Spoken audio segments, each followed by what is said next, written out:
자, 오늘 새벽에 우리에게 주시는 하나님 말씀을 함께 받겠습니다. 사도행전 8장 29절에서 40절까지 이전에 한번 이 말씀을 읽었는데 한번 이 말씀을 더 읽고 나누도록 하겠습니다. 29절입니다. 성령이 빌립더로 이르시되 이 수레로 가까이 나아가라 하시거늘 빌립이 달려가서 선지자 이사야의 글 읽는 것을 듣고 말하되 읽는 것을 깨닫느냐? 대답하되 지도해 주는 사람이 없으니 어찌 깨달을 수 있느냐 하고 빌립을 청하여 수레에 올라 같이 앉으라 하니라. 읽는 성경 구절은 이것이니 일러스되 그가 도살자에게로 가는 양과 같이 끌려갔고 털 깎는 자 앞에 있는 어린 양이 조용함과 같이 그의 입을 열지 아니하였도다. 33절 그가 굴욕을 당했을 때 공정한 재판도 받지 못하였으니 누가 그의 세대를 말하리요. 그의 생명이 땅에서 빼앗김이로다 하였거늘 그 내시가 빌립에게 말하되 청컨대 내가 묻노니 선지자가 이 말한 것이 누구를 가리킴이냐? 자기를 가리킴이냐? 타인을 가리킴이냐?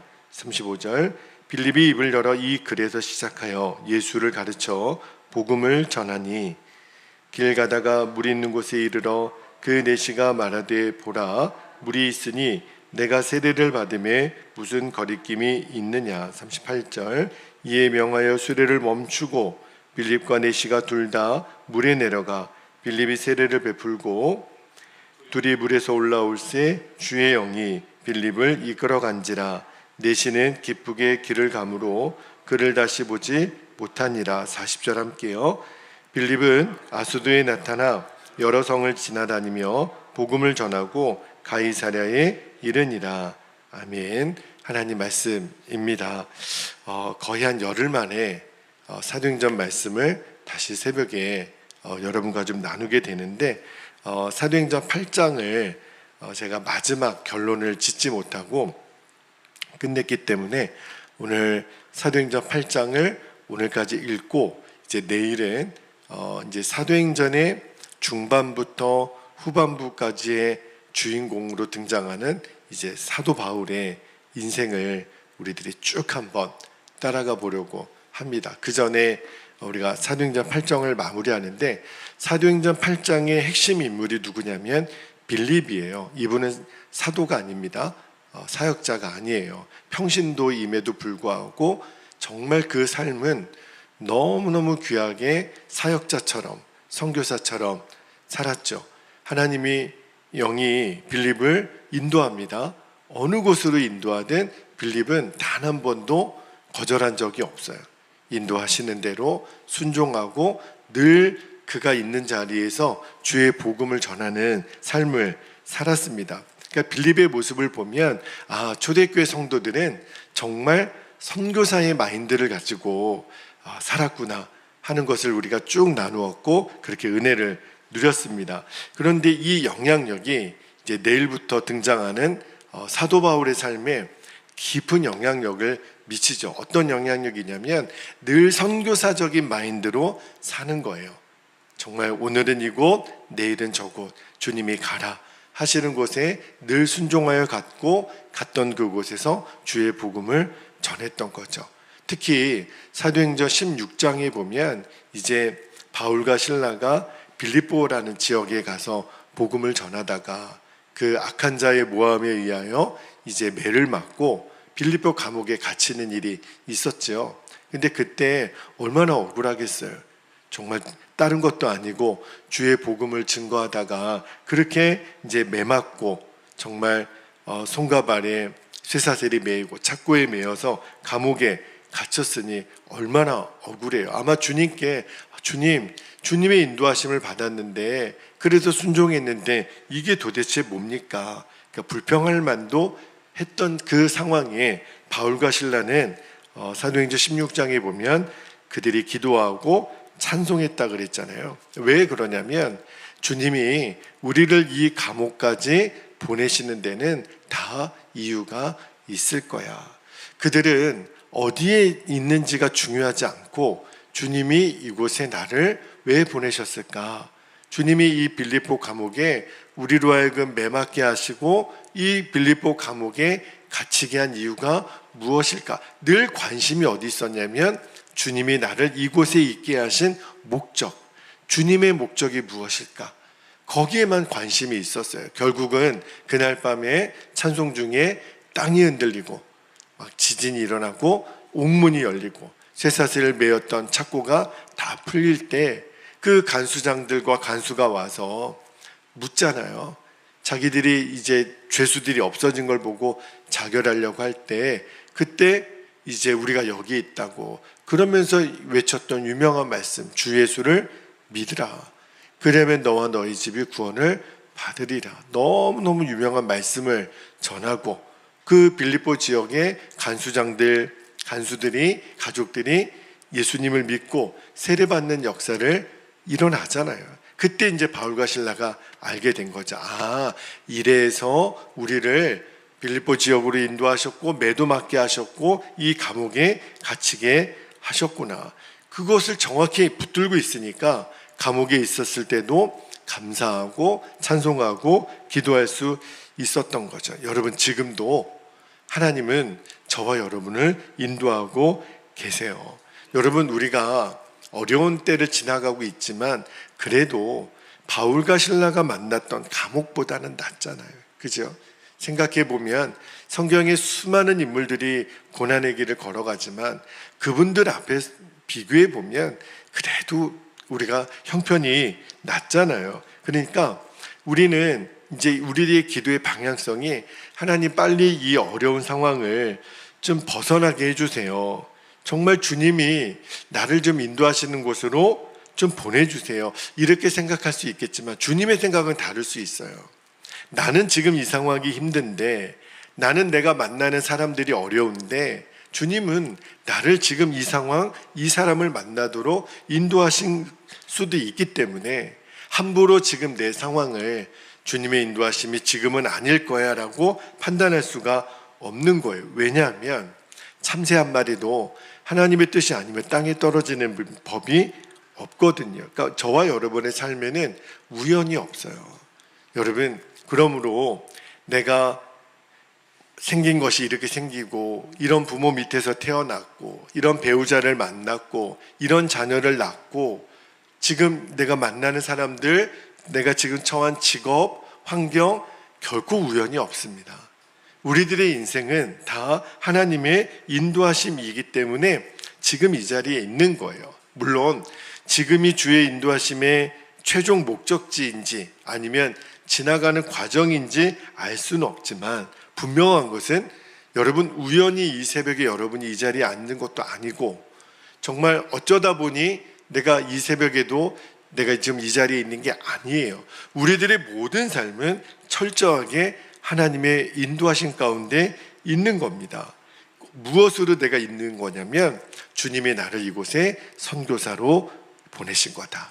내가 있는 장소, 내가 지금 만나는 사람들, 내가 지금 하고 있는 모든 일들, 여러분들이 이제 마인드가 맞아, 주님이 나를 이곳에 선교사로 보내신 거야. 빌립이 그랬거든요. 빌립은 하나님이 그를, 하나님의 영이 사마리아로 인도했을 때 빌립은 순종해서 갔어요. 사마리아로 갈 게 아니에요. 왜냐하면 사마리아는 상종도 안 했던 사람들이거든요. 우리로 치면 지금 북한에 가서, 일본에 가서 복음을 전하라는 거예요. 원수 같은 사람. 그런데 빌립이 순종에 가서 사마리아 성에 복음을 전했더니 그 성에 큰 기쁨이 임했잖아요. 또 한참 사마리아 성에 부흥이 임하려고 했을 때 어디로 인도해요? 광야로. 아무도 없는 광야로. 하나님, 나를 왜 이런 곳에 인도하십니까? 빌립은 묻지 않아요. 그런데 그 광야에서 누구를 만나요? 에디오피아 내시를 만나서 그 영향력 있는 사람에게 복음을 전하고, 오늘 본문에 보니까 세례도 받고, 아마 그가 이 에디오피아에 가서 얼마나 복음을 전하는 도구가 됐겠나요? 그리고 빌립을 아소도로 인도하고 나중에는 가이사랴까지 인도했을 때 그는 가는 곳마다 복음을 전했어요. 그러니까 내가 어디에 있느냐는 중요하지 않았어요. 나를 보내신 하나님의 계획이 뭘까? 나를 왜 이 사람을 만나게 했을까? 나를 왜 이곳에 보내셨을까? 이 모든 상황 속에서 빌립은 결론을 내린 거예요. 아, 나를 선교사로 보내신 거구나. 나에게, 이 사람에게 어떤 상황에서든지 때를 얻든지 못 얻든지 주의 복음을 전하라고 하신 거구나. 여러분, 지금 저와 여러분이 처해 있는 현재 위치도 사마리 성일 수도 있고, 또 어떤 이는 광야일 수도 있고, 또 어떤 이는 아소도일 수도 있고, 가이사랴일 수도 있고, 아마 여러분이 왜 나는 지금 이 시대에 이 자리에 있을까? 아마 여러분 중에는 이 익산 땅이 고향이신 분도 계시고, 또 다른 도시에서 살다가, 또 다른 동네에서 살다가, 그래서 이제 이곳에 머물게 됐고, 또 신동에, 모현동에, 또 영등동에, 그리고 여러분이 이제까지 여러 교회를 섬기다가 지금은 또 베델교회를 섬기고 있죠. 아마 하나님이 저와 여러분을 또 어떤 곳에, 어떤 환경으로 인도하실지는 몰라요. 그죠? 우리 어느 곳에 살게 하실지도 모르고, 또 경우에 따라서는 어느 교회를 섬기게 하실 수도 있어요. 그러나 우리가 어느 곳에, 어느 또 교회, 어떤 자리, 어떤 집, 어떤 직장, 이게 중요한 게 아니라 주님이 나를 이곳에 왜 보내셨나. 늘 우리들의 관심은 주님의 목적이에요. 내가 선교사라는 사실을 잊지 않는 거예요. 그러니까 여러분들이 이제부터 해야 될 유일한 관심은, 저는 개인적으로는 일본에 진짜 그 전문인 사역자로 선교사로도 갔다 온 경험이 있었지만, 주님이 늘 제 마음에 주시는 것이, 선교사는 어떤 특정한 외국 어떤 지역에만 있는 사람이 선교사가 아니라 우리 모두가 하나님으로부터 보냄받은 선교사라는 거예요. 여러분도 선교사입니다. 우리가 어떤 완전히 그의 포지션이 그런 전문인 사역자일 수도 있겠지만, 우리도 우리의 가정, 우리의 직장, 학교, 또 우리가 만나는 여러 사람들에게 보냄받은 우리는 선교사예요. 그곳이 사마리아일 수도 있고 광야일 수도 있고, 그죠? 아소도일 수도 있고 가이사랴일 수도 있고, 목적은 동일해요. 내가 있는 자리에서 주의 복음을 전하는 겁니다. 내가 있는 그 자리에서 빛이 되고 소금이 되고 썩어지는 미랄이 되는 거예요. 이제 저와 여러분의 더 이상의 관심, 내가 어느 자리에 있는가, 세상은 온통 어느 자리에 있는가가 중요해요. 정치하는 사람들 보십시오. 내가 어느 자리에 앉으려고 그렇게 애를 쓰잖아요. 직장에서도 내가 조금이라도 더 높은 자리에 앉으려고, 사회에서 모든 사람의 관심은 어느 자리예요. 어느 장소예요. 그러나 저와 여러분의 관심은 거기에 있지 않고, 내가 지금 있는 이곳에 나는 선교사다, 나는 주님께 보냄받았다, 지금 이 상황도 내가 주의 복음을 전하는 사람이다. 꼭 주님의 인도하심은 장소에만 국한되지 않죠. 주님은요, 우리를 만남으로도 인도하세요. 그러니까 우리 인생에 여러분이 꼭 명심하실 것은, 내가 왜 하필이면 이 사람을 만났을까? 그죠? 우리 배우자든 가족이든 이웃이든 형제든 교회든 우리의 만남을 하나님이 계속 인도해 가세요. 근데 우리의 만남 중에 예수님을 믿지 않는 사람들도 만날 수 있죠. 우리 가족들 중에도 아직도 있고요. 그러면 한번 생각해 봐야 돼요. 왜 나는 다른 사람들처럼 우리 가족은 다 예수님 믿는 게 아닐까? 왜 그럴까요? 그에게 복음을 전하라는 거예요. 그에게 예수의 생명을 전하라는 거예요. 여러분, 그게 주님이 나를, 이 사람을 만나게 하신 목적이에요. 그 사실을 잊으면 안 되는 거예요. 여러분, 그 사람의 구원을 위해서 나를 선교사로 보내셨다. 여러분, 우리가 선교지에 떨어지면 어떻게 해서든지 복음을 전해야 되잖아요. 그런데 지금 믿지 않는 나의 가족이 있다면, 신앙생활을 하지 않고 있는 가족이 있다면, 내가 이 사람에게 보냄받은 선교사다. 그죠? 빌립이 그랬거든요. 광야에서 에티오피아 내시를 만나 그에게, 하나님의 나를, 이 사람을 만나게 하신 거구나, 복음을 전했어요. 예수님이 그 도수장에 끌려가는 양과 같은, 도대체 이 사람에게 일어난 일이 뭐냐? 예수에 관한 복음을 전했을 때 그가 세례받는 일이 일어났잖아요. 우리도 똑같아요. 내가 지금 이 사람을 만나게 한 거? 우리 권사님 어제 간증을 하시는데 운전 연수 중에 그 다른 나라 선교사님, 목사님을 만나게 되는 역사가 일어났어요. 왜 한국 땅에, 그것도 이 자동차 연수를 해주는 그 사람 중에 선교사를 만나고, 한국 땅에, 외국도 아니고, 그죠? 그 목사님을 만나고 그분들이 이 땅에 와서 복음을 만나게 됐고, 그렇게 주의 종의 길을 걸어가게 하신 하나님의 특별한 계획이 있지 않겠어요? 그리고 이 땅에 또 그 나라 사람들을 복음을 전하고 또 다시 고국으로 돌아가서 주님의 복음을 전하게 하는 그런 계획 속에 우리가 함께 쓰임받을 수 있다면 정말 영광인 거죠. 여러분, 하나님이 우리의 모든 만남을 인도하세요. 어떤 때는 우리가 악한 사람을 만날 때도 있어요. 나를 힘들게 하는 사람을 만날 때도 있어요. 저도 그랬거든요. 그랬을 때 저도 내가 왜 이런 일을 만났지? 왜 이런 사람을 만나서 이런 일을 겪게 했지? 근데 이제 조금씩 주님이 제 눈을 열어주신다라는 느낌이 있어요. 나에게 어떤 유익을 주고 잘해주는 사람을 만났을 때도 실은요, 그렇게 기뻐할 필요가 없더라고요. 또 나를 너무너무 힘들게 하고 악하게 대하는 사람 때문에 낙심할 이유도 없는 거예요. 왜냐하면 이 모든 만남을 하나님이 허락하셨다면, 하나님이 이 만남을 주님이 주장하셨다면, 그러면 내가 그것 때문에 기뻐하고 그것 때문에 슬퍼할 이유가 없는 거예요. 지금 이 상황에 하나님이 이 사람을 만나게 하셨다면 뜻이 있겠지. 그리고 그 뜻에 전하는 나는 도구만 되면 돼요. 그 사람이 예수를 믿는 사람이든지 안 믿는 사람이든지 상관없어요. 그에게 나는 그리스도의 향기가 되고 그냥 하나님이 그 사람을 섬기라 하시는 거구나. 만약에 그가 내 섬김을, 내 희생을 받아들이면 감사하고 거절하면 그 사람의 몫인 거죠.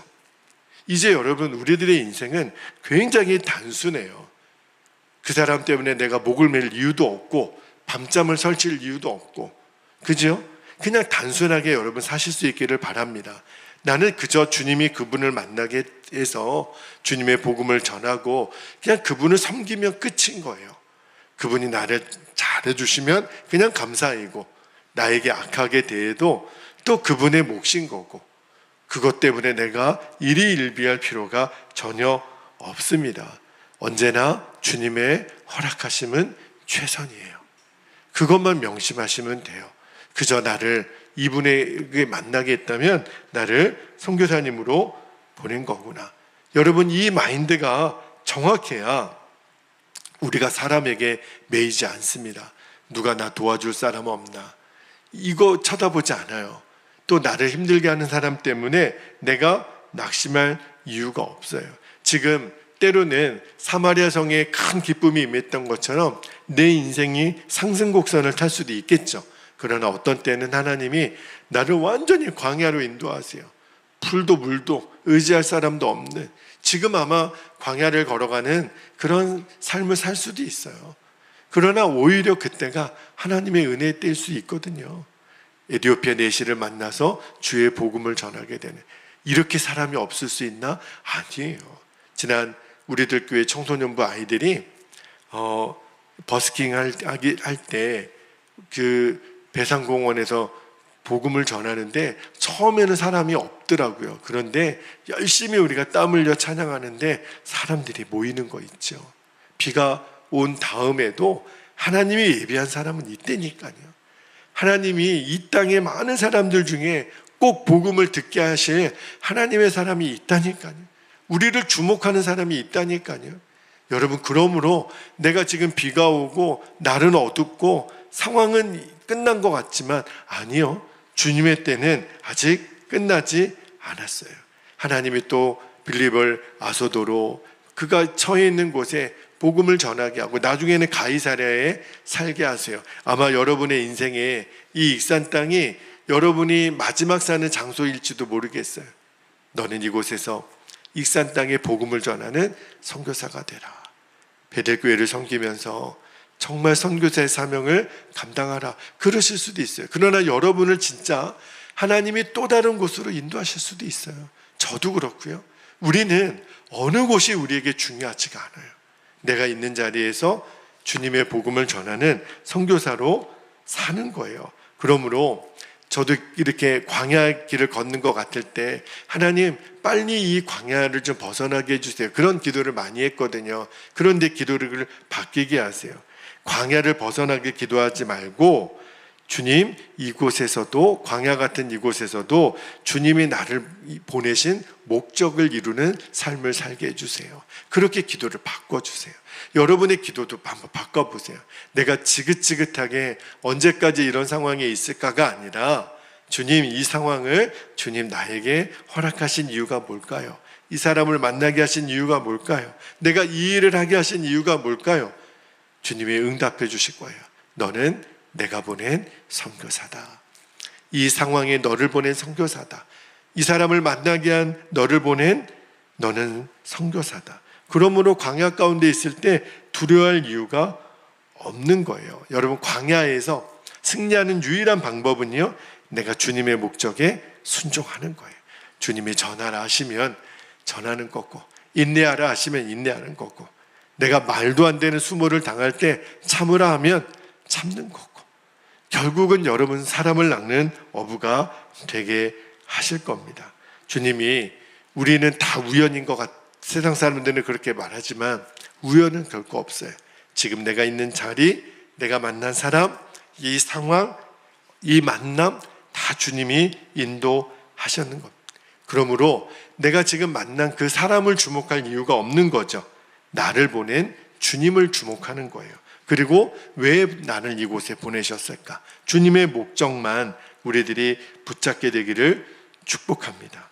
어떻게 이 자리에서 내가 복음을 전할까? 이 상황에서 소금이 될까?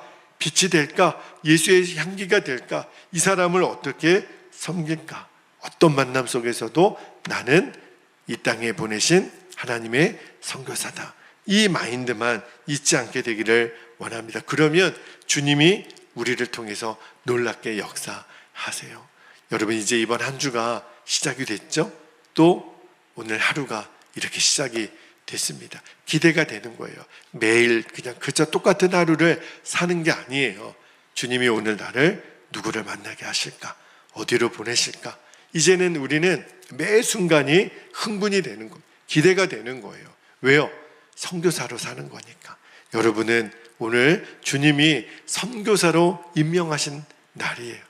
여러분이 가는 곳마다 주의 선교사로서 살아가는 오늘 하루가 되시기를 주님의 이름으로 축복합니다. 자, 이제 기도하겠습니다. 두 가지 기도 제목을 붙잡고 우리 기도하기를 원하는데요. 첫 번째입니다. 지금 내가 서 있는 장소, 내가 만난 그 상황, 내가 만난 그 만남, 그 속에 주님께서 나를 선교사로 보내셨음을 확신하게 하옵소서. 여러분은 선교사입니다. 꼭 명심하셔야 돼요. 나는 빌립과 같은 선교사다. 두 번째입니다. 광야 같은 상황을 만났을지라도 주님의 인도하심의 목적에 온전히 순종하게 하옵소서. 빌립이 그랬거든요. 그가 사마리아 성에서도 광야에서도 아소도에서도 가이사랴에서도 늘 주의 복음을 전하는 사명을 감당했거든요. 주님, 저도 그리 되기를 원합니다. 나를 보내신 주의 목적에 순종하는 삶을 오늘도 살게 하옵소서. 우리 이 두 가지 기도 제목을 붙잡고 주님의 이름을 간절히 부르신 후에 통성으로 기도하겠습니다. 주여